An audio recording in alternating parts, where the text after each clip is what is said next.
오늘 우리에게 주신 하나님의 말씀은 시편 94편 1절에서 11절 말씀입니다. 제가 읽어드리겠습니다. 주님은 복수하시는 하나님이십니다. 복수하시는 하나님, 빛으로 나타나십시오. 세상을 심판하시는 주님, 일어나십시오. 오만한 자들이 받아야 할 마땅한 벌을 내리십시오. 주님, 악한 자들이 언제까지 승전가를 부르게 하시겠습니까? 사악한 자들이 거만하게 말하며 그들이 모두 다 거드름을 피웁니다. 주님, 그들이 주님의 백성을 짓밟으며 주님의 택하신 민족을 괴롭힙니다. 그들은 과부와 나그네를 죽이고 고아들을 살해하며 주가 못 본다, 야곱의 하나님은 생각지도 못한다 하고 말합니다. 백성 가운데서 미련한 자들아, 생각해 보아라. 어리석은 자들아, 너희는 언제나 슬기로워지겠느냐? 귀를 지어주신 분이 들을 수 없겠느냐? 눈을 빚으신 분이 볼 수 없겠느냐? 문나라를 꾸짖으시는 분이 벌할 수 없겠느냐?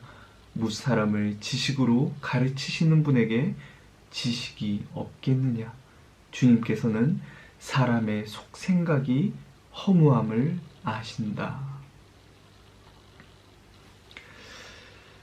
우리 1절 말씀 여러분들 있는 자리에서 한 목소리로 다시 한번 다 같이 읽어보겠습니다.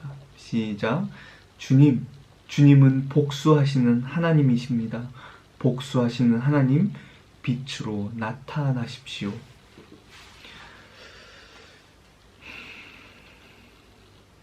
2021년도 지혜를 찾고자 노력하는 우리 중고등부 친구들 반갑습니다. 오늘 분위기가 좀 다시 바뀌었죠?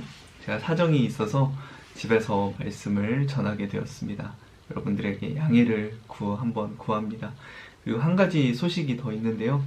우리 제 아내이기도 하고 또 앞으로 우리 제일성민교회에서 사역하게 될 이은혜 전도사님이 앞으로 이제 우리 중고등부 공동체와 올해 1년 동안을 함께 생활하게 되었습니다.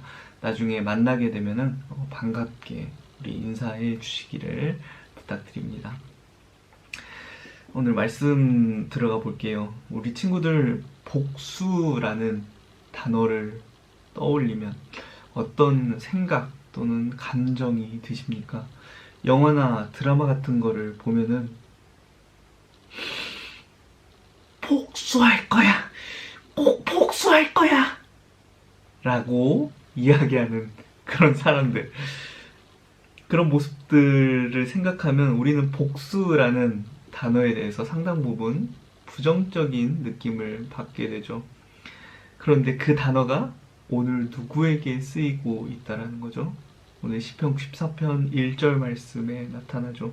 시인은 주님, 하나님을 누구라고 이야기하고 있습니까? 복수하시는 하나님. 복수하시는 하나님? 여러분들 좀 당혹스럽지 않아요?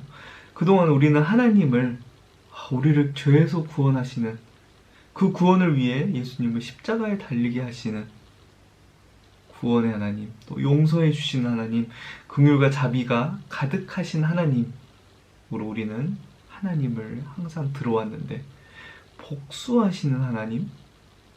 또 하나님께서 이웃을 내 몸과 같이 사랑하라. 예수님께서도 말씀하시죠. 원수까지 사랑하라. 사도 바울도 악을 악으로 갚지 말라라고 말했어요. 그런데 복수하시는 하나님이라뇨. 이 시편 중에는 이렇게 하나님의 복수를 바라는 기도들, 시들이 종종, 굉장히 많이 등장하고 있습니다. 시편 58편, 지금 보시는 58편 가운데 이런 표현들이 많이 등장하죠. 그들의 이빨을 그 입안에서 부러뜨려 주십시오. 움직일 때 녹아내리는 달팽이같이 해주십시오. 미숙아가 죽어서 햇빛을 못 보게 해주십시오. 굉장히 무시무시한 표현들이 등장한다는 것입니다. 그래서 오죽하면 시편을 연구하는 학자들 중에는 이런 시들을 저주시라고 분류하기까지 합니다. 저주 또는 복수와 같은 이런 부정적인 단어들이 어떻게 거룩하신 하나님, 선하신 하나님과 연결될 수 있다라는, 어떻게 그렇게 될 수 있는 것일까요? 그래서 많은 이들이 오해한다라는 거죠. 구약의 하나님은 신약의 하나님과 다른 하나님일 거야. 화내시고 심판하시고 복수하신 하나님, 한 민족을 멸망시키시는 하나님, 이런 하나님은 신약에 나온 구원의 하나님, 사랑의 하나님, 용서하신 하나님과는 다른 하나님일 거야 라고 오해한다라는 것입니다. 우리는 성경에서 말하는, 오늘 시인이 고백하는 복수하시는 하나님을 어떻게 받아들일 수 있는 그런 하나님인가요? 복수하시는 하나님은 우리가 정말 경외할 만한 하나님이신 걸까요?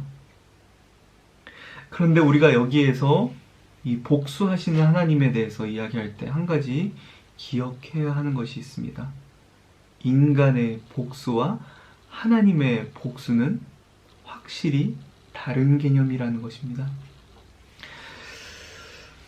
여러분들, 우리가 사용하는 이 복수라는 단어를 들으면 앞에서도 이야기했듯이 상당히 부정적인 생각이 들죠. 부모님도 계속해서 우리에게 이런 말씀을 하십니다. 너희가 서로 안갚음하는 것, 복수하는 것은 좋지 못한 일이야. 그래서 우리는 자라면서 이 복수라는 것을 어떤 성숙하지 못한 행동으로 계속해서 여기면서 자라왔습니다. 인간의 복수는 대부분 이기적이고 또 잘못된 동기에서 이루어지는 경우가 참 많습니다. 특히 나에게 누군가 어떤 손해를 입혔을 때 그 사람에게 복수를 한다라는 것입니다. 그런데 복수를 한다고 해서 엄밀히 따져보면 나에게 돌아오는 이익이 크지도 않은데 말이죠. 도리어 더 큰 피해가 생기거나 더 큰 문제가 생길 때가 있다라는 것입니다. 그래서 인간의 복수심을 주제로 하는 예술작품들, 특히 셰익스피어들의 작품들을 보면은 그들의 결말은 대부분 비극적인 결말을 맞이하게 됩니다. 이렇듯이 부정적인 의미로 받아들여지는 이 인간의 복수는 그 목적이 나, 인간 스스로를 위한 것입니다. 내 억울함을 풀기 위해, 나의 손해를 다시 조금이라도 메꾸기 위해, 나의 기분이 조금이라도 좋아지기 위해. 어떤 사람들은 때로 정의를 위해 복수한다라는 말도 하지만 결과적으로는 나를 위해, 더 깊이 이야기해보면 나의 욕심을 위해 복수를 행하는 경우가 많다라는 것입니다. 하지만 하나님의 복수는 다르다라는 거죠. 우리가 하나님의 복수를 이야기하기 위해서는 먼저 알아야 할 개념이 있습니다. 그것은 바로 의라는 것입니다. 여러분들, 의가 무엇일까요? 성경에서 의는 어떻게 사용됩니까? 어떤 의미에서 사용되는 것일까요? 성경에서 의는 두 가지 단어로 대부분 사용될 때가 있습니다. 먼저 히브리어, 여러분들 밑에 보시면 체다카라는 단어가 나올 것입니다. 읽지는 못하겠지만 체다카라는 단어인데요. 여러분들, 이 영어 성경에서는 righteousness, 그리고 한글 성경에서는 대부분 공의라고 번역하는 단어입니다. 이 공의, 체다카라는 이 단어는 우리가 관계적인 개념 안에서 대부분 이야기할 수 있습니다. 특히 어떤 관계요? 하나님과 우리 인간의 관계입니다. 우리가 그 하나님 앞에서 하나님과의 관계에 있어서 합당한 반응을 보이게 될 때, 우리가 계속해서 이야기를 나누었던 것처럼 우리가 하나님 앞에서 지혜롭게 살게 될 때 우리는 의롭다라고 여기게 됩니다. 신명기 6장 25절의 말씀에서 같이 우리가 하나님의 명령에 순종하게 될 때 의롭게 되는 것이고요. 또 명령에 순종하는 것뿐만 아니라 하나님을 믿는 것에서 의롭게 된다라고 하나님은 말씀하고 계십니다. 하나님의 명령에 순종하는 것, 또 하나님을 믿는 것을 의라고 이야기하는데, 이것은 하나님과 우리 인간과의 관계가 바르게 세워진 상태를 이야기하는 것입니다. 이것은 이웃과의 관계에서도 동일하게 사용됩니다. 우리가 이웃과의 관계가 올바로 세워질 때 의가 올바로 세워진다라고 성경은 이야기하고 있습니다. 의는 또한 미슈파트라고 해서 밑에 히브리어로 나오죠. 영어로는 justice, 공정함을 의미하기도 합니다. 공정한 판결을 이야기할 때 이 미슈파트라는 단어를 쓰고요. 또한 더불어서 더 강조되는 개념은 과부 또는 고아들, 나그네와 같은 사회적 약자들이 부당한 대우를 받지 않고 보호받는 공정함도 이 의라고 이야기할 수 있습니다. 의는 하나님 백성의 존재 이유이자 또한 목적입니다. 하나님께서 하나님의 백성 만드시기 위해 아브라함을 부르시면서 이와 같은 말씀을 하시죠. 내가 아브라함을 선택한 것은 그가 자식들과 자손을 잘 가르쳐서 나에게 순종하게 하고 옳고 바른 일을 하도록 가르치라는 뜻에서 한 것이다. 내가 아브라함을 나의 백성으로 만든 것은 옳고 바른 일, 여기에서 옳고 바른 일이 공의와 정의, 바로 체데카와 미시파트입니다. 여러분들과 지금까지 체다카, 어떤 미시파트라는 참 어려운 히브리어 단어를 이야기하면서까지 의라는 것을 이야기했는데요. 바로 이 의가 하나님께서 하시는 복수의 목적입니다.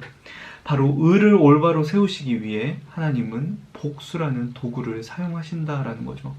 바로 하나님과 그 하나님의 백성과의 올바른 관계를 세우시기 위해, 또 사회적 약자들을 보호하시기 위해 하나님은 복수라는 단어를 사용하십니다.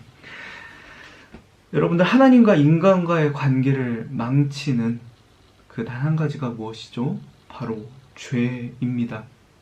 죄는 하나님과 인간 사이를 떨어뜨려 놓는 아주 위험한 일을 하는 것이 바로 죄죠. 그리고 그 죄에 물들어 불의를 저지른 사람들이 있습니다. 오늘 시편에 나오는 시인이 복수해달라라고 이야기하는 사람들이 등장하죠. 어떤 사람들입니까? 오만한 자들, 악한 자들, 사악한 자들, 또 미련하고 어리석은 자들이 바로 시인의 그 복수의 대상입니다. 이들은 하나님의 백성이 하나님과의 관계를 잘 맺지 못하게 하는 일을 합니다. 이들이 하나님의 백성들을 비웃죠. 하나님이 너희의 고통을 전혀 보시지 못할걸? 이런 고통을 너희 하나님은 생각하시지도 못할걸? 이런 비웃음, 오늘날에도 많은 크리스찬들이 받게 되죠. 이런 비웃음, 이런 비난들을 받으면 우리의 믿음이 흔들립니다. 그것은 다시 하나님과의 관계가 흔들리기 시작하는 거죠. 그때 하나님의 백성들이 하나님께 공의를 세워달라라고 복수를 요청한다라는 것입니다. 때로는 이 복수를 하나님께서는 하나님의 백성들에게 사용하시기도 합니다. 하나님의 백성들이 의를 잊고 하나님과의 관계를 잊고 죄에 빠져서 하나님과 멀어져 갈 때 하나님은 그들이 다시 하나님께 돌아오게 하시기 위해, 그들을 다시 하나님의 백성으로 삼아 주시기 위해, 하나님과 올바른 관계를 맺으시기 위해 복수와 심판을 그 하나님의 백성들에게 사용하시기도 한다는 것입니다. 그렇게 이 복수는 다른 말로 하면 용서의 시작이기도 한 것이죠. 또는 오늘 말씀드렸던 것처럼 과부와 고아, 나그네와 같은 그 사회적 약자들이 이 오늘 등장하는 악한 자들, 불의한 자들로부터 부당한 대우를 받으며 고통받지 않게 보호하고 그들의 눈물을 닦아주는 위로와 소망의 원천이 되기도 하는 것입니다. 이 복수라는 도구를 사용하시는 하나님의 모습을 통해 우리는 세 번째 하나님의 모습, 하나님은 어떤 분이신지를 깨닫게 되는 거죠. 어떤 분이시죠? 하나님은 자신의 이익을 위해, 나를 위해 복수하시는 하나님이 아니라요. 나의 어떤 즐거움을 위해 복수하시는 하나님이 아니라 의를 사랑하시며 죄와 악, 불의를 미워하시며 그것들을 심판하시는 공의의 하나님이라는 것입니다. 우리가 공의의 하나님께서 계심을 깨닫게 될 때 우리는 이 땅 가운데서 죄 가운데 살지 않기 위해, 하나님과 멀어지는 삶을 살지 않기 위해 노력을 시작하게 되고요. 저 불의한 자들을 보며 분노하고 원망하는 죄에 나를 맡기는 것이 아니라 복수하시는 하나님, 의를 세우시는 하나님께 소망을 둘 수 있게 되는 것입니다. 이 시편에 등장하는 시인도 결국은 나의 즐거움을 위해, 나의 이익을 위해 저들의 복수를, 저들의 망함을 바라는 것이 아닙니다. 바로 하나님 나라를 방해하고 세상의 불의를 가득하게 만드는 저 오만한 자들, 저 악한 자들에게 공의를 실천해달라고 요청하고 있다는 것입니다. 시편의 모든 저주시가 그 목적에서 하는 것이죠. 저 사람들이 망하는 것이 나의 기쁨을 위한 것이 아니라 하나님과 하나님의 백성과의 관계가 올바로 세워지기 위해, 또 저 눈물 흘리는 사회적 약자들의 고통이 끝나는 것을 위해 기도하고 있다는 것입니다. 다만 표현은 조금 과격할 뿐인 거죠.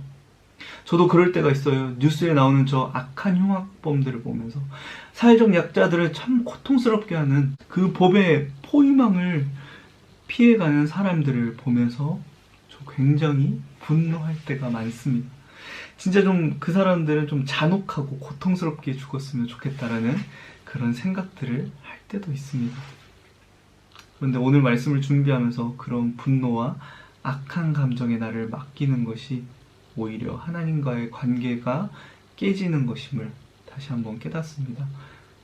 그렇게 그저 공의의 하나님께 그들을 맡기고 기도해야 하는 것을 다시 깨닫게 됩니다. 우리 학생 여러분들, 나의 욕심을 위해 하는, 나의 어떤 이기심을 위해 하는 복수의 기도는 하나님께서 기뻐하시는 기도가 아닙니다. 공의를 위해, 의를 세우기 위해, 하나님과의 관계가 온전히 이 땅 가운데 세워지기 위해 하는 그 공의의 기도를 하나님께서는 기뻐하신다라는 사실을 여러분들 꼭 기억하시고요. 하나님의 세 번째 모습입니다. 하나님은 의를 사랑하시는 공의의 하나님이십니다. 그 하나님을 기억하며 우리 함께 한 마음으로 기도하겠습니다.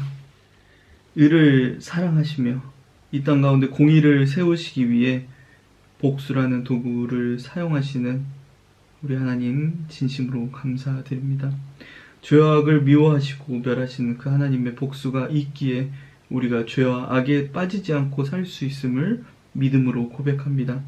우리 중고등부 학생들이 이 땅에 팽배한 그 악한 감정들에 나를 맡기며 하루하루 살아가는 것이 아니라 공의를 이루시는 하나님께 소망을 두고 살 수 있도록 하나님 우리 학생들의 마음을 붙잡아 주시옵소서. 또한 이 땅에서 하나님의 의를 이루며 사회적 약자들을 도우며 그들의 눈물을 닦아주는 일도 감당할 수 있도록 우리 학생들 붙잡아 주시옵소서. 감사드리며 예수님의 이름으로 기도드립니다. 아멘. 광고하겠습니다. 우리 학생들 언제든지 연락해 주시길 항상 기다리고 있고요.